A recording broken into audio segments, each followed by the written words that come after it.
이제 우리는 지금 도대체 어떠한 교회가 거룩한 교회고 건강한 교회냐, 무엇을 기준으로 거룩하고 건강하다고 말할 수 있느냐, 예수님께서 소아시아에 있는 교회들을 향하여 하신 말씀을 들어보는 거예요.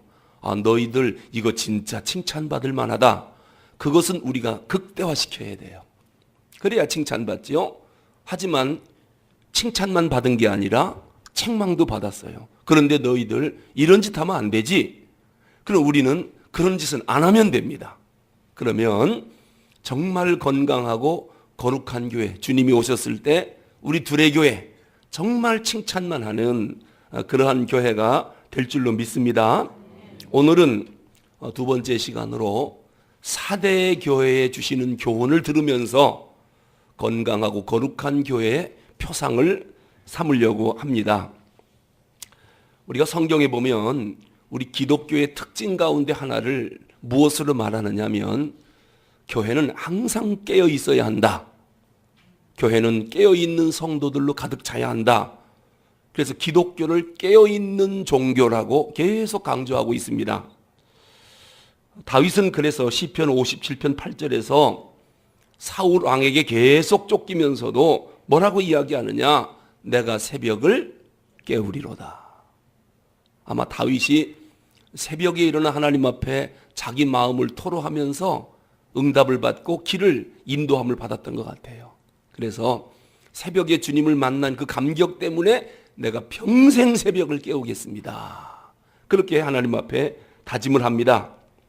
예수님은 겟세마네 동산에서 마지막 밤을 보내시면서 인류의 죄를 짊어지고 지금 죽음을 눈앞에 두고 심각하게 기도하고 있는데 이 역사적인 이 중요한 밤에 중요성을 깨닫지 못하고 계속 졸고 있고 잠들어 있는 제자들을 향해서 너희들 여기 머물러 깨어 기도 좀 해라.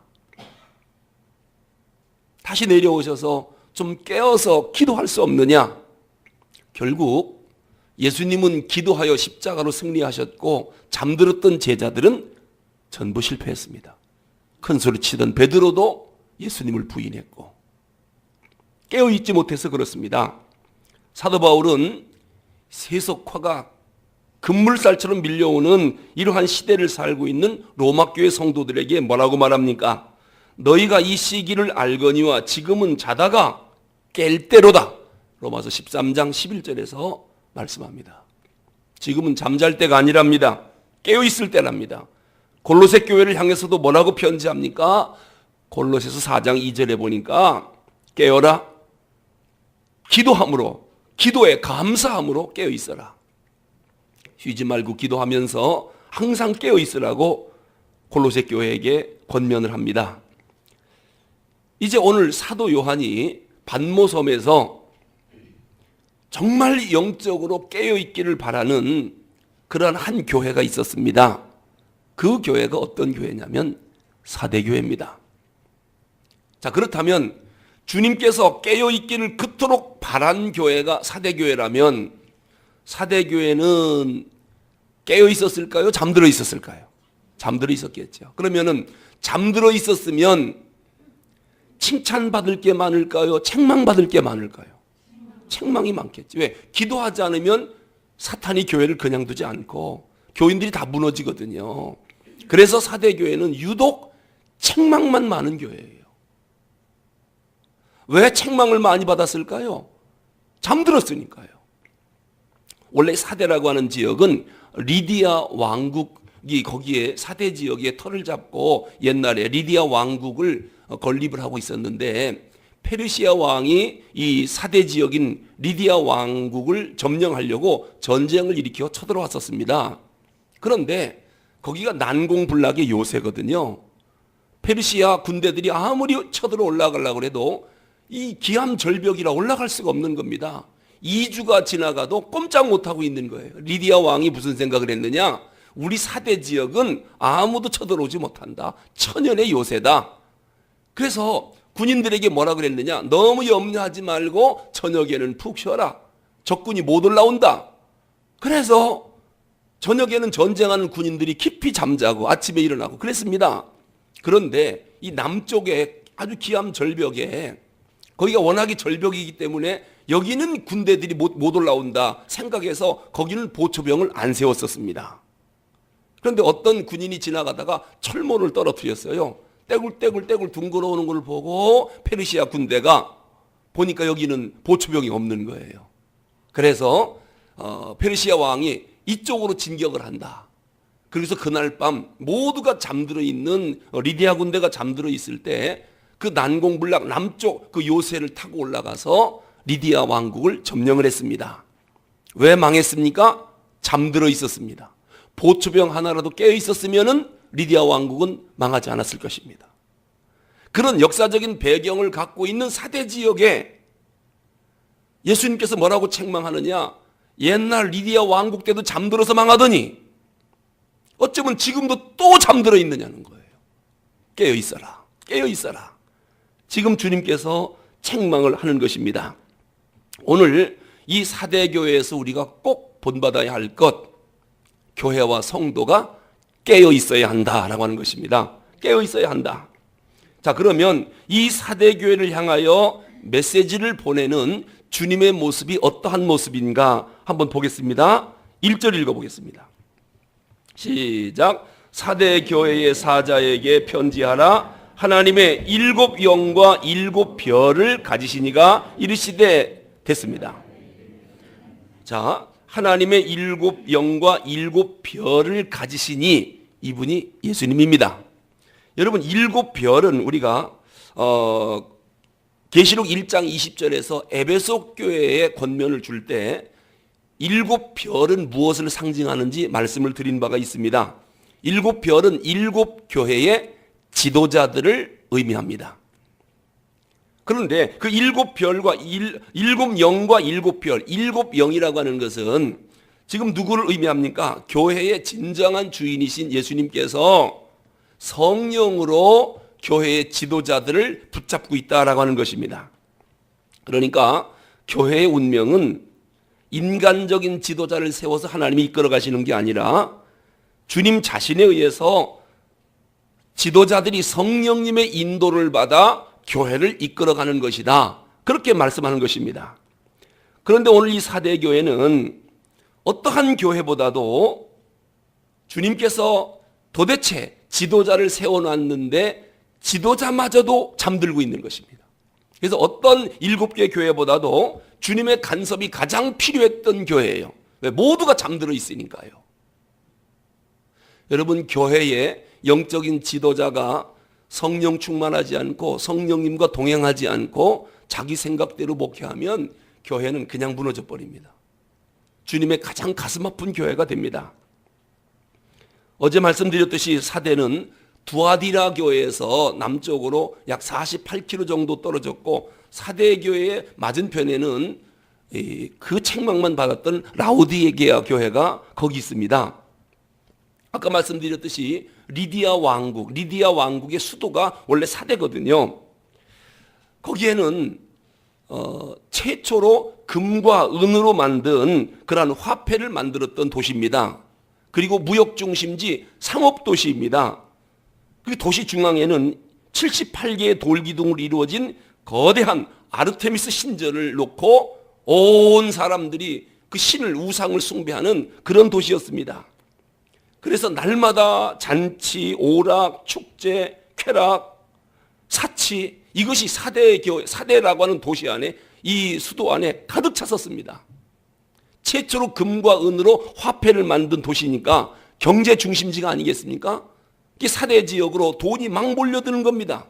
그러니까 거기에는 당연히 돈을 보고 달려오는 음탕한 여인들이 몰려들고 있고 그리고서 아르테미스 신전에서는 연회를 베풀고 오락을 하고 축제를 하고 그러면은 결국 무슨 짓을 하겠습니까?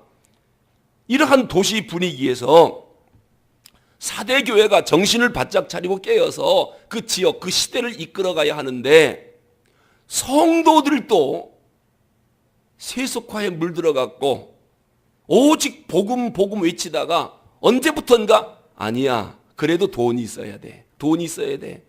여기에 머물러 가는 거예요. 그래서 노후 생활을 어떻게 준비합니까? 난 믿음으로, 말씀으로, 기도로 준비합니다가 아니라 좀 땅 좀 사놓고 돈 좀 저축해놓고, 이것이 유일한 노후 생활의 준비였습니다. 이 사람들은요. 여러분, 우리의 소망이 뭡니까? 이들은 오직 권력과 재물이었어요. 복음이 아니었어요. 이게 사대교회의 특징입니다. 세속화에 완전히 물들어 버려서 세상 사람들과 교인들이 똑같은 생각을 하고 있습니다. 오늘 우리 성도님들은 어떻게 생각하십니까? 우리의 소망이 뭡니까? 오늘 새벽에 나와서 하나님, 이 소원은 꼭 들어주셔야 됩니다. 단 한 가지 하나님께서 소원을 말하라고 할 때 무슨 소원을 내놓겠습니까? 그게 여러분의 믿음이고 여러분의 신앙입니다. 주님, 저는 오직 복음밖에 없습니다. 하나님 나라 교회밖에 없습니다. 이렇게 고백할 것인가? 아니면 주님, 이번에 꼭 그거 한 건만 좀 일으켜 주십시오. 한 번 큰 돈 벌어서 큰일 하고 싶습니다. 이 사대교인들은 오직 재물이었습니다. 권력이었습니다. 이러다 보니까 모두 잠들게 된 것이지요. 그래서 주님께서 사대교회를 향해서 어떤 메시지를 주는가? 칭찬 메시지가 거의 없습니다. 그래도 주님께서 사대교회를 샅샅이 뒤지더니 희망의 싹이 하나 보인다는 겁니다. 그게 바로 뭐냐면 2절입니다. 2절을 보죠. 1절에서 내가 네 행위를 아노니 네가 살았다라고 하는 이름은 가졌으나 죽은 자로다. 사대교회가 책망을 받더니 2절에서 그래도 희망의 싹이 하나 보인답니다. 2절 읽겠습니다. 시작. 너는 일깨어 그 남은 바 죽게 된 것을 굳건하게 하라. 내 하나님 앞에 내 행위에 온전한 것을 찾지 못하였노니. 아멘. 그래도 3장 2절에 보니까 아직 남아있는 것이 하나 있답니다. 아직은 남아있는 게 하나 있다. 그러면서 4절에서 뭐라고 말씀하느냐면, 그러나 사대에 그 옷을 더럽히지 아니한 자 몇 명이 내게 있어 흰옷을 입고 나와 함께 다니리니 그들은 합당한 자인 연고라. 모두가 세속화되었는데 그 사대교회에 아직 옷을 더럽히지 않고 흰옷을 입고 주님과 동행하는 자 몇 명이 있었답니다. 이것이 희망의 싹이었습니다. 모두가 타락했는데 남은 자가 몇 명 있었어요. 남은 자. 근데 참 재미난 것은요, 사대라고 하는 말의 의미가 뭐냐면 남은 자란 뜻이에요. 남은 자. 그 이름과 똑같이 모두가 세속화되고 돈과 권력과 쾌락만 쫓아가는 이 상업도시에 그래도 교회의 거룩성을 지키려고 몸부림치는 남은 자가 몇 명 있었답니다. 옷을 더럽히지 아니한 사람. 아마 그 사람들은 교회 안에서도 아니면 그 당시 사회 안에서 무슨 평가를 받았겠습니까? 저 사람은 왜 저렇게 살아? 예수만 믿는다고 다 되나? 모두가 돈 버느라고 이렇게 하면 큰 돈 벌 텐데 저 사람은 왜 정직하게 한다, 깨끗하게 한다 하면서 저런 바보 같은 짓을 하지? 아마 왕따 아닌 왕따를 당했을 거예요. 왜냐? 세속에 물들지 않고 거룩한 그 옷을 더럽히지 않으려고 하는 그러한 모습들이 몇몇에게서 보였습니다. 주님께서 그 사람들을 통해서 소망을 보는 겁니다. 여러분, 그러므로 교회의 자랑이 뭐냐? 큰 건물 아닙니다. 화려한 이벤트, 기가 막힌 프로그램, 여러분, 그것이 교회의 자랑이 아닙니다. 교회는 영성이 살아있어야 되고 성도들의 거룩한 도덕성이 있어야 됩니다. 모두가 그렇게 가도 성경이 그렇게 하지 말란다 하면 안 하는 겁니다. 아무도 안 해도 성경이 하라고 하면 혼자라도 하는 겁니다. 이게 거룩한 도덕성이고 영성입니다. 이럴 때에 교회가 자랑스러운 것입니다. 세상에 도저히 가질 수 없는 영성. 세상 사람들은 차마 그렇게 할 수 없어요. 욕심 때문에. 그러나 교회는 욕심을 버렸기 때문에 거룩한 도덕성이 있어서 세상을 변화시킬 수 있는 힘이 있는 것입니다. 오늘 예수님께서 뭐라고 말씀하시느냐? 빛인데 빛을 비추려고 안 하는 빛, 소금인데 맛을 내려고 안 하는 소금, 이것은 밖에 버리어 밟힐 뿐이니라. 우리는 세상의 빛이고 세상의 소금으로 부름을 받은 그러한 성도들이거든요. 그런데 내가 이 세속화된 도시 속에서 정말 어둠을 몰아내는 빛의 역할, 세상과 역행하는 삶을 살고 있는가, 아니면 세상 속에 동화되어 살고 있는가. 어제 두아디라 교회가 책망받은 게 뭐냐면은 그거 아니겠습니까? 교회 안에서와 교회 밖에서의 삶이 다른 거예요. 교회에서의 삶과 집에 가서의 삶이 달라요. 교회에서의 삶과 직장에서 사회에서의 삶이 달라요. 이중잣대의 윤리기준, 이것 때문에 어제 책망받지 않았습니까? 그 대표적인 사람들이 누구냐면 바리새인들입니다. 오늘 사대교회도 바로 그런 짓을 했어요. 교회 와서는 거룩고룩 하는데 밖에만 나가면은 신전에 나가서 온갖 못된 짓을 하는 거예요. 그래도 주님께서 깨끗하게 살려고 노력하는 몇몇 성도들을 보고 너희들은 깨어 있구나. 너희들 때문에 이 사대교회가 소망이 있구나. 그렇게 말씀을 하시는 것입니다. 깨어 있는 교회는 영성과 도덕성에 있어서 누구도 따라올 수 없는 그러한 교회가 깨어 있는 교회요. 그것이 바로 거룩하고 건강한 교회의 모습이다라고 하는 것입니다. 자, 그러면 주님께서 이 사대교회를 어떻게 책망하는가를 한번 보겠습니다. 1절 하반부부터 보면은 네가 살았다라고 하는 이름은 가졌으나 죽은 자로다. 여러분, 이런 평가를 받으면 얼마나 불행할까요? 주님께서 나를 향해서 너 살았다라고 하는 이름은 있는데 내가 보니까 실제는 죽은 자다. 여러분, 주님이 우리를 향해서 그렇게 말씀하면 얼마나 불행하고 비극에 빠질까요? 살았다라고 하는 이름은 있는데 주님께서 너 죽었다는 거예요. 그리고 2절에 보니까 내 하나님 앞에 네 행위에 온전한 것을 찾지 못하였노라. 겉모습은 정말 온전한 모습처럼 사는데 네 행위에서 내가 온전한 것을 찾을 수가 없다. 주님이 나를 보고 이렇게 평가한다면 얼마나 불행하겠습니까? 지금 사대교회가 그런 평가를 받고 있습니다. 한마디로 사대교회는 허울만 그럴듯한 교인들로 가득 찼다는 거예요. 이름은 널리 널리 알려진 교회입니다. 근데 교인들 한 사람 한 사람 영적 상태는 회칠한 무덤입니다. 사람들 앞에서는 대단한 믿음을 가진 교회처럼 보입니다. 그렇게 치장하고 있습니다. 그러나 하나님의 불꽃 같은 눈초리 앞에는 어림도 없습니다. 주님께서 너희들은 내 앞에서 영적인 시체들이다. 사대교회가 그렇게 책망을 받고 있습니다. 여러분, 바리새인들을 향해서 예수님은 회칠한 무덤이라고 그랬습니다. 여러분, 그들은 예배에 빠진 적이 없습니다. 옷도 경건한 복장을 입고 다녔습니다. 얼굴도 아주 근엄한 표정을 짓고 다녔습니다. 심지어는 목소리도 거룩한 목소리를 내고 다녔습니다. 그런데 주님이 보니까 니들 내면은 완전히 썩었다는 거예요. 사람들 보는 앞에서는 그렇게 거룩하고 경건한데 아무도 안 보는 혼자 있는 곳에서는 입만 열면 썩은 냄새가 나요. 회칠한 무덤이다. 여러분, 이 유대인들의 무덤은 이 동굴을 파서 넣지 않습니까? 그리고 큰 돌로 문을 막아놔요.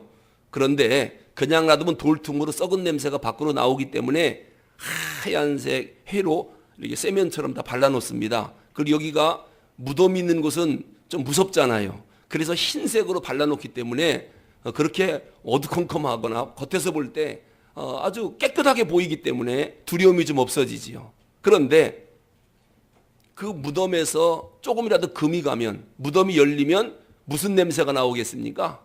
썩은 악취. 바리새인들을 향해서 예수님 뭐라고 그랬어요? 너 썩은 악취가 난다. 넌 입 열지 마. 입 열지 마. 입만 열면 썩은 냄새나. 이게 바리새인을 향한 책망인데 오늘 사대교회를 향해서 주님이 그렇게 말씀하는 거예요.